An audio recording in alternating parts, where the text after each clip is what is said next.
আমাদের ভালো লাগাতে সকলকে অনেক অনেক অনেক স্বাগত জানিয়ে আমার আজকের গল্প আরম্ভ করছি। আজকের গল্প মানিয়ে নেমা ভার্সেস অন্যায় মেনে নিস না। গল্পটি তাহলে শুরু করি। তানি দত্ত বাড়ির একমাত্র মেয়ে, তারপরে সবার চেয়ে ছোট, তাই বাড়ির সবার খুব আদরের সে।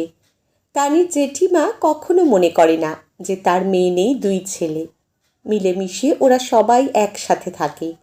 তানির জেঠুর দুই ছেলে আর তানিরা দুই ভাই বোন। তানির পিসি নেই, বাবারা দু ভাই, তাই বাড়ির একমাত্র মেয়েকে অনেক যত্ন করে মানুষ করেছেন তারা। তানির বাবা দেবেশ আর জেঠু ভবেশের বনেদি ব্যবসা। দুই ভাই ব্যবসা সামলায় আর যৌথ পরিবারে আনন্দে থাকে।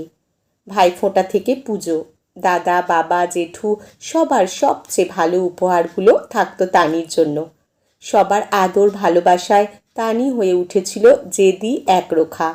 তার যা চাই তাকে তা দিতেই হতো। বাবা জেঠু চেষ্টা করতো ওর সব আবদার মেটাতে।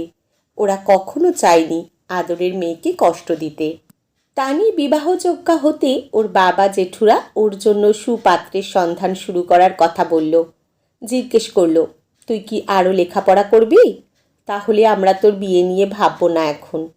তানি সাফ জানিয়ে দিল সে বিয়ে করলে তার ভালো লাগার মানুষ সমরকেই করবে। দুই ভাই মনে মনে আঘাত পেল। ওরা তানির বিয়ের জন্য অনেক পরিকল্পনা করে রেখেছিল। ভেবেছিল ভালো বাড়ির শিক্ষিত মার্জিত ছেলের সাথে তানির বিয়ে দেবে, যাতে ভবিষ্যতে মেয়ে সুখী থাকে। দেবেশ বলল, দাদা কি করব? তারপর দুই ভাই মিলে সমরের ব্যাপারে খোঁজ খবর নেওয়া শুরু করলো। যতটুকু জানলো স্বল্প শিক্ষিত সমরের ব্যাপারে, ওদের মন সায় দিল না ওই ছেলের সাথে মেয়ের বিয়ে দিতে। একে একে সবাই তানিকে বোঝালো, কিন্তু তানির একটা কথা, ও সমরকেই বিয়ে করবে। তারপর তানি খাওয়া দাওয়া বন্ধ করে অসুস্থ হয়ে পড়ল।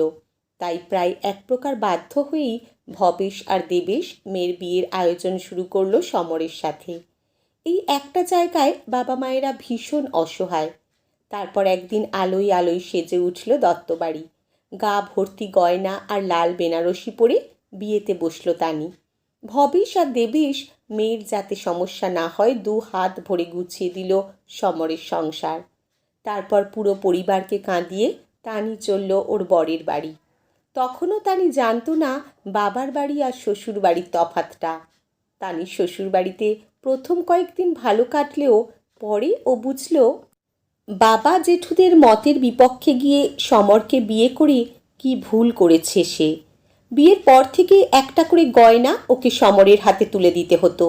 তানির খুব ইচ্ছে করতো ওই বাড়ি থেকে পালিয়ে আসতে, কিন্তু ও নিজের ইচ্ছেই প্রায় জোর করে সমরকে বিয়ে করেছে। কোন মুখে বাড়ি ফিরবে ও? চুপচাপ সইতে সইতে দিন কাটতে লাগলো। তানির শখ আহ্লাদ একটু একটু করে শেষ হতে লাগলো।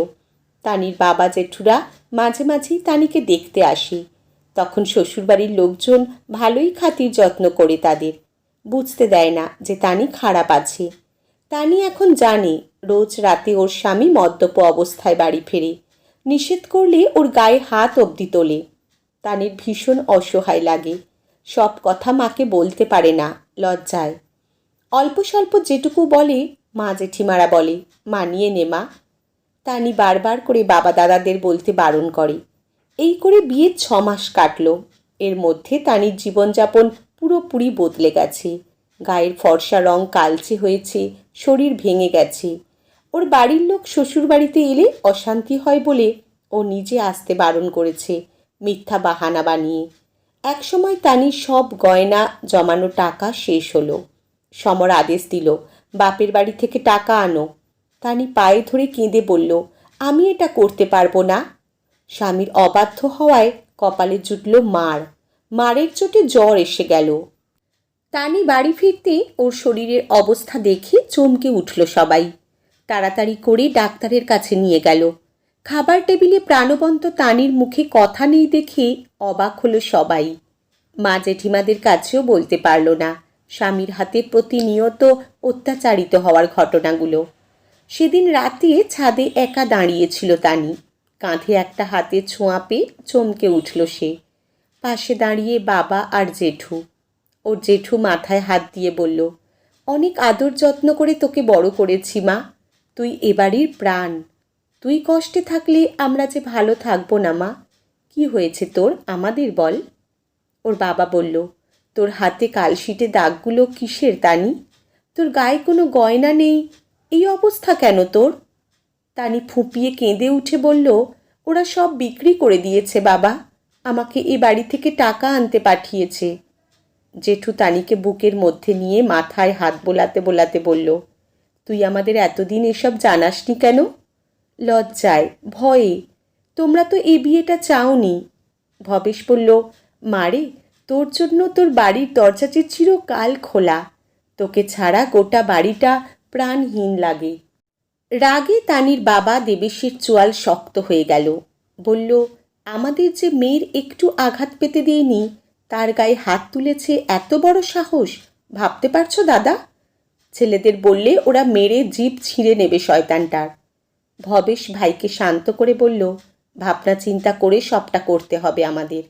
তানিকে বলল, মা, তুই দুদিন ভালো করে খেয়ে ওষুধ খেয়ে সুস্থ হয়ে টাকা নিয়ে ও বাড়িতে যা, আমরা তোকে ফিরিয়ে আনব। তানি বলল, তোমরাও আমায় মানিয়ে নিতে বলছো, তাই তো? ভবেশ বলল, না, আমি কখনো আমার সন্তানদের অন্যায় মেনে নিতে শেখাই না। পরিকল্পনা মাফিক তানি ফিরে গেল।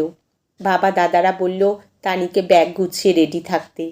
সেদিন সমর যখন অভ্যাসবশত টাকা চেয়ে তানির সাথে কথা কাটাকাটিতে জড়িয়েছে, তানির শ্বশুরবাড়ির লোক শুনল বাইরে জোরে বাজনা বাজছে। বাইরে বেরিয়ে দেখল বাজনাদারদের নিয়ে দাঁড়িয়ে তানির বাবা, জেঠু, দাদারার সাথে পুলিশ। তানির জেঠু ভবেশবাবু বলল, আমরা আমাদের মেয়েকে নিয়ে যেতে এসেছি সসম্মানে, ঠিক যেভাবে ওকে আনন্দ করে পাঠিয়েছিলাম সেভাবেই নিয়ে যাব। কারণ একটা অভিশপ্ত জীবন থেকে ও মুক্তি পেল, এতে আমরা খুশি। আর আমার মেয়ের গায়ে হাত তুলে ওর সর্বস্ব কেড়ে নিয়ে যে অন্যায় তোমরা করেছো, তার শাস্তি পাওয়ার জন্য প্রস্তুত হও সবাই। তানি হাসি মুখে দাদাদের হাত ধরে গাড়িতে উঠল। বাবা ওর লাগেজগুলো গাড়িতে তুলে নিল। পুলিশ অফিসার সমরের গালে একটা চড় মেরে বলল, এরকম বাবা প্রতিটা ঘরে ঘরে থাকলে আর তোদের মতো অমানুষগুলো জেলে থাকলে তবেই সমাজটা সুস্থ হবে। তানির পাড়ার লোক বাজনা শুনে এসে কৌতূহলবশত জিজ্ঞেস করলে তানির বাবা বলল, আমরা আমাদের মেয়েকে একটা খারাপ কষ্টের জীবন থেকে ফিরিয়ে আনলাম। তানির জেঠিমা বরণ করে মেয়েকে ঘলে তুলল। তানির বাবা বলল, আবার লেখাপড়া শুরু করবি তুই, ভবিষ্যতে তুই চাইলে আবার বিয়ে দেব, না হলে সারা জীবন আমাদের কাছে থাকবি।